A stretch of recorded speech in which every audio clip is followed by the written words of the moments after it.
मशरिक news के नाजरीन आदाब। दिन भर की अहम खबरें।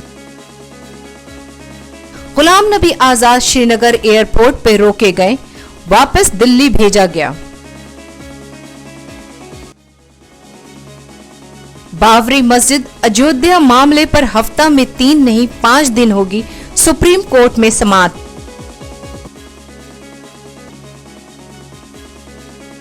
कांग्रेस ने सभी रियासती सदूर जनरल सेक्रेटरियों और एमपी की बुलाई मीटिंग।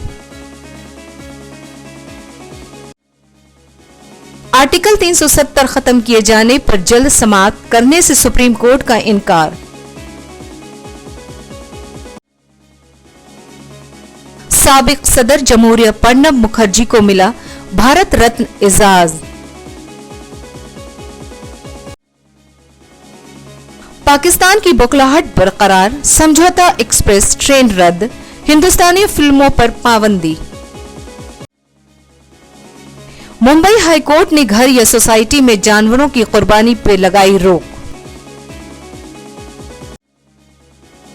कश्मीर मामले पे वजीर आजम नरेंद्र मोदी का मुल्क को कौम को खिताब। खबरें तफसील से।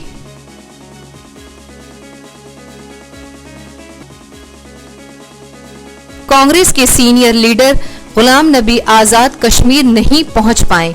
उन्होंने श्रीनगर एयरपोर्ट पर रोककर दिल्ली वापस भेजा गया। दिल्ली में आजाद ने मीडिया से कहा, मोदी हुकूमत ने जम्मू कश्मीर को नक्शे से मिटा दिया। कश्मीर में 22 अजले में कर्फ्यू लगाकर हुकूमत करना कौन सी बहादुरी है। बीजेपी ने पूरे मुल्क को खत्म कर दिया है, कश्मीर को भी खत्म कर दिया है। वादी में सन्नाटा है, हाईवे पर एक भी गाड़ी दिखाई नहीं दी। डोभाल के लंच पर आजाद ने कहा, पैसे देकर किसी को भी साथ लाया जा सकता है।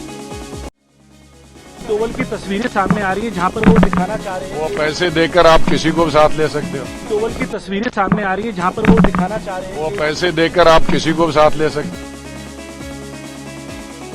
सुप्रीम कोर्ट में बाबरी मस्जिद राम जन्मभूमि मामले पर आज भी समाअत जारी। मामले पर जल्द फैसले आने की उम्मीद है, क्योंकि सुप्रीम कोर्ट में हफ्ते में 3 नहीं 5 दिन होगी समाअत। आज तीसरे दिन रामलल्ला की जानिब से पेश हुए वकील के परासरण ने चीफ जस्टिस रंजन गोगोई की सरबराही वाली आईनी बेंच के सामने अपनी दलील रखी। अदालत ने राम जन्मभूमि को कानूनी आदमी मानने से इनकार कर दिया तो रामलल्ला को फरीक बनना पड़ा। रामलल्ला नाबालिग हैं, इसलिए उनकी जानिब से करीबी दोस्त मुकदमा लड़ रहे हैं। आज बस इतना ही। मशरिक न्यूज के नाजरीन, शब बखैर।